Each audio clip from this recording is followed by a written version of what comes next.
Hey everybody, it's Party Elite with another episode of Total Breakdown looking at the ongoing tournament over at Clan Community. In this battle, Irongeneral takes the Warriors of Chaos to the field against Ulda's Dwarfs.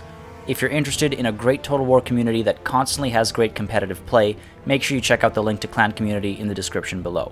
The Warriors of Chaos are led by a Chaos Lord in the air with Foe Seeker and a Potion of Toughness. The accompanying Chaos Sorcerer of Death brings Life Leeching, Spirit Leech, the Fate of Buna, a Scroll of Shielding, a Scroll of Power, and Arcane Conduit. 2 units of Chaos Warriors and 4 units of Chaos Warriors with great weapons maintain some width to surround the enemy, and also ensure a larger armor-piercing force than not. The Chosen with great weapons are much better armored, are armor-piercing, and will cause more hurt as well as hit faster and defend better. 2 units of Gorebeast Chariots are going to have a great time on the field with their high speed, great charge bonus, and armor-piercing anti-infantry capabilities, while the Chaos Warhounds with poison can provide some support to the front lines. Grumbrindal himself leads the Dwarfs with Foe Seeker and Flash Bomb, while his Runesmiths both come in with Forge Fire, Rune of Wrath and Ruin, and the Rune of Negation. 4 units of Miners are going to try and capture the ridge on this map nice and early with Vanguard deployment, while the Dwarf Warriors, 3 units of Longbeards with great weapons, and the Grumbling Guard form the real infantry contingent. The Dragonback Slayers come in for anti-large support, while Norgrimbling's Ironbreakers might also Vanguard deploy on the ridge alongside the Rangers with great weapons. Alright, as always, we're going to start with a conversation about deployment, and it is, while the Warriors of Chaos keep it kind of simple, while the Dwarfs try something a little bit more adventurous. Let's start with the Warriors of Chaos. Now, their front line is pretty simple. On either side, we do have the Chaos Warriors with great weapons, a step in, and we have the Chaos Warriors without great weapons, so not armor-piercing. And then in the center, we have 2 units of Chaos Warriors with great weapons, side to side, shoulder to shoulder, able to create a stronger center. And I think the idea here was that these guys might be able to just bog down the enemy so that these armor-piercing variants would be able to come in from the sides, maybe envelop the enemy or get a full surround in. Then we do have the Chosen with great weapons tucked away back here. These guys are able to pummel in through the center for support, or obviously dive in with some of these Chaos Warriors that aren't armor-piercing to give them some armor-piercing support if necessary. They can dive in after engagements begin so that they can pick and choose where they need to go. Then on either flank, we do have the Gorebeast Chariots, and these guys are going to have a great time, obviously looking to come in from the flanks, from the rears, try to cause some chaos among the lines, pun not intended there, and just destroy the Dwarfs and ruin any range support they might have as well, while of course we do have the Chaos Lord and the Chaos Sorcerer up in the air, and these guys obviously can come in as well with some, melee support or provide some magical support, whatever might be necessary depending on the situation. And then finally, all the way in the woods over here, we do have the Chaos Warhounds with poison. These guys can come in through the trees and maybe get into the rears of the Dwarfs, try to take care of artillery or range support, or obviously come in to the front lines as well and engage with their poison support. Now let's take a look at the Dwarfs. Again, they're trying something a little adventurous here, as you can see. With the Miners up front from the beginning, they use their Vanguard deployment well to make sure they can capture the ridge before the Warriors of Chaos can. Great call there. This is obviously the contested point on this map, naturally. We do also have these Rangers with great weapons able to get some ranged damage in nice and early. They are armor-piercing, both in melee and from range, so they can hold the ground as well while reinforcements arrive.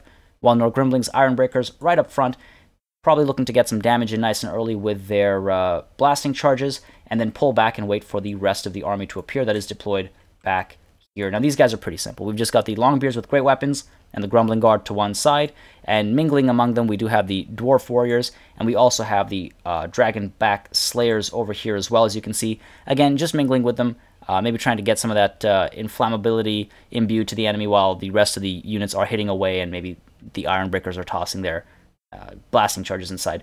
Grumbrindal supports the center, and on either side we do have these Runesmiths, and that's a great placement as well, because these guys are probably getting full coverage across the army, trying to make sure that these guys get all the support they need, especially from like Rune of Negation and Forge Fire, just that extra armor-piercing damage as well. So good Runesmith positioning there. Often we see Runesmiths put together and not working as well as possible. But with all that out of the way, let's take a look at how this battle breaks down. Now, obviously the Warriors of Chaos from the get-go pushing up to try and contest the ridge, but again, the Dwarfs, with a little bit of clever deployment, using Vanguard deployment there, already have control of it. So the Warriors of Chaos decided to pull back. As you see, we have the Chaos Lord and the Chaos Sorcerer of Death pushing forward just to explore, get some scouting done, and see exactly what the Warriors of Chaos are up against. Meanwhile, you'll see here the Gorby's Chariot from the left flank being pushed up to try and cause some early damage to Norm Grimbling's Ironbreakers. I can never pronounce that smoothly.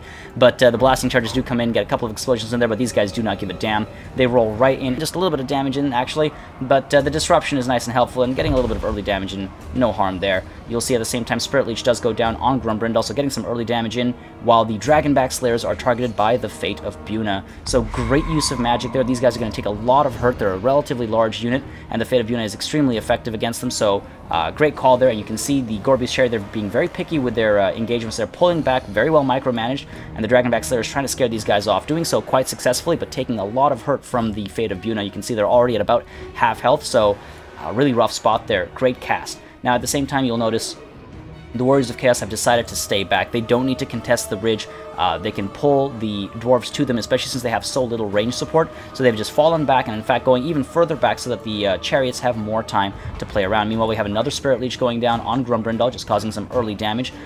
Great movement there. Meanwhile, up front here, you'll see the Dragonback Slayers trying to shield against this unit of Gorby's Chariot, while this unit of Gorby's Chariot was able to just pull off to the side here and now able to come in from this side. So the Dragonback Slayers have to pick and choose where they wish to go. Meanwhile, you'll see here the Chaos Lord dives into Grumbrindal, just tossing him aside, getting, again, just some early damage and trying to take care of the typically high dwarf leadership early on. So great call there. And meanwhile, the Chaos Sorcerer of Death pops Arcane Conduit again, trying to get some of those winds of magic back, as the early cast definitely cost a fair bit. Meanwhile, the Chaos Warhounds poking out of the trees now, able to come in from the sides if necessary, or just tuck into the rears again, take care of range support. Meanwhile, this Gorby's Chariot on the right here, able to get a nice, wonderful charge in from the rear into the Longbeards with great weapons, and great target selection there as well. These guys are threatening, they're armor piercing, they get a lot of work done, so again, just getting that early damage and morale damage as well as to health, and then pulling away right away. So great micromanagement there.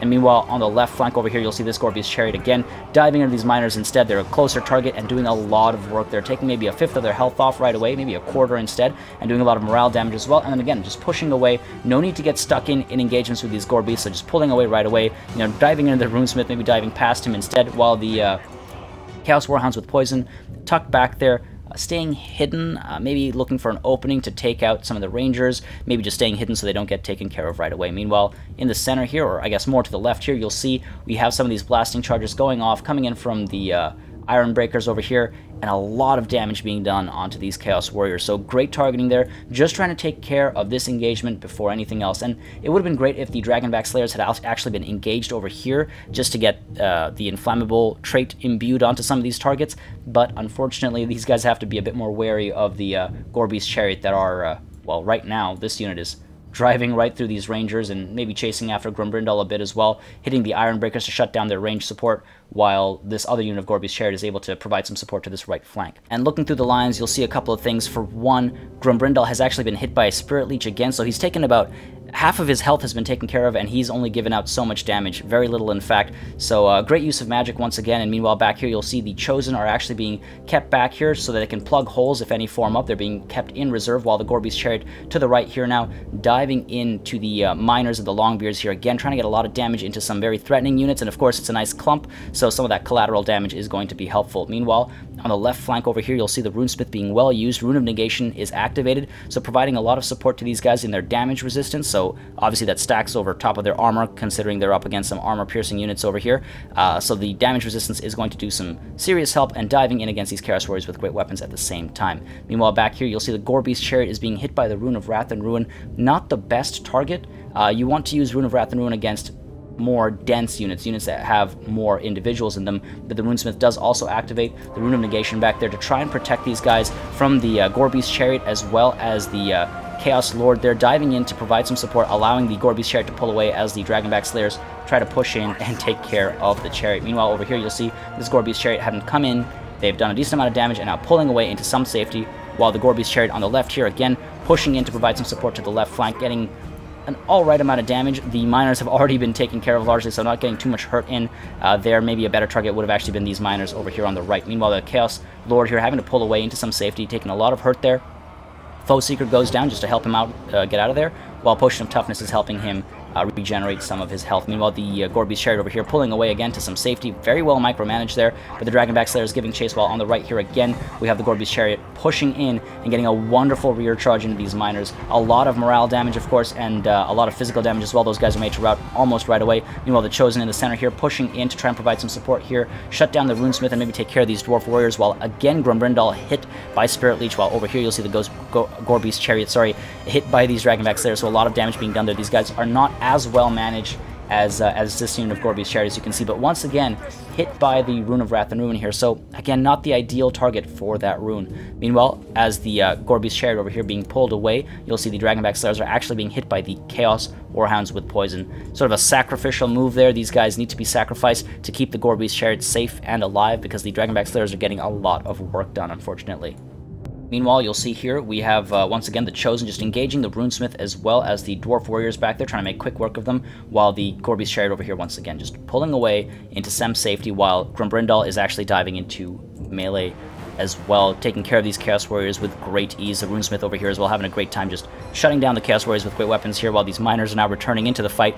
Goreby's Chariot on the left there, also safe from the Dragonback Slayers as the Chaos Warhounds with poison sacrifice themselves. But you'll see this Goreby's Chariot here diving into the fray here, trying to shut down these Iron Breakers as well as the Rangers, trying to shut down that range support so that the right flank, or I guess the center here, is kept safe. But that range fire is doing a lot of hurt, while over here you'll see the Chaos Warhounds have been made to rout. Dragonback Slayers are still alright. They've taken a fair amount of damage though, all things considered, but the Goreby's Chariot now feel a little bit more confident about diving back into the fray, while the right flank has been won by the Warriors of Chaos. So you can see how much of a difference a Runesmith actually makes to the battlefield. The left flank over here, as seen from the Warriors of Chaos perspective, had Runesmith support and also had some support from the Ironbreakers early on, and they've won quite handily. Not perfectly, they've taken some damage, but they've won quite handily, while on the right you'll see the Warriors of Chaos have won having taken very little damage. Now, the Chaos Warriors with great weapons were involved from the beginning. The Chaos Warriors are about at half health, but all things considered, those are pretty good numbers considering the situation they were in. So everywhere the Runesmith has been, the Dwarf Warriors have had better luck, so let that be a lesson about Runesmith use. The Ironbreakers continue to toss their blasting charges into the fray here, getting a lot of work done, a lot of damage being done here. Miners trying to bog these Chaos Warriors down as the Grumbling Guard follow up with their, more capable attacks, obviously. Chaos Lord now back at about just above half health, diving back into combat, trying to hurt some of these miners and maybe scare them away, while the Rune of Negation does go down from this Runesmith over here, trying to keep all of these guys alive. Meanwhile, the Goreby's Chariot up there being sort of taken away, while the Goreby's Chariot over here diving into these Ironbreakers once again, trying to shut them down, but unfortunately that charge, not the best charge.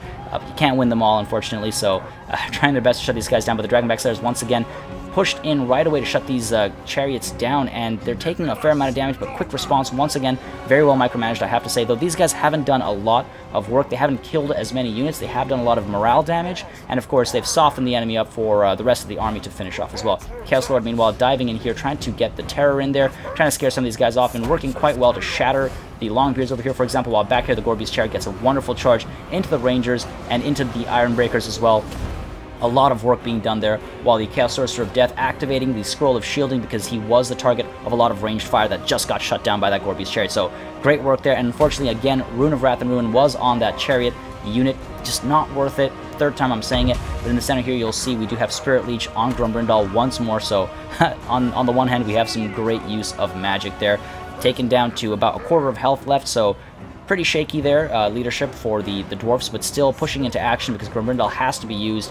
The Chaos Lord here engaging some of these Rangers, making sure they can't get their ranged fire in, but right now you'll see a wonderful use of Flash Bomb here. Pops it just as the Chariot's going by, so the Chaos Lord as well as the Goreby's Chariot hit by Flash Bomb. Melee defense at 0, so they're going to take a lot of damage. Speed heavily reduced, making their effectiveness quite low, and obviously the leadership production as well is going to help. But the Chaos Lord there not going to back away. Grumbrindal, they're taking a lot of damage.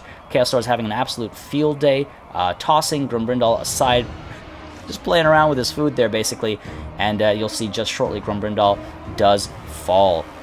Meanwhile, the Goreby's Chariot here, confident enough to actually engage the Dragonback Slayers over there, not really worried about it, while up here the Chaos Sorcerer of Death chasing away that Runesmith, making sure it gets shut down, or rather he gets shut down, while the Goreby's Chariot once again just diving in here, getting some decent damage in, and again coming in for a rear charge, while the Chaos Lord here keeps the Runesmith occupied. So wonderful rear charge here once again, getting some decent damage in to the Iron Breakers over here, while we have the Chaos Warriors with great weapons diving back in, getting a full surround. Chaos Sorcerer again, or Chaos Lord, sorry, taking care of the Runesmith, so the Gorebeast Chariot having some free reign here, able to dive in from multiple sides, so you'll see they're pulling out to get another charge in, while this Gorebeast Chariot, unfortunately, has largely been taken care of. They've taken the brunt of the damage, while this Gorebeast Chariot still has 3 full chariots in the unit.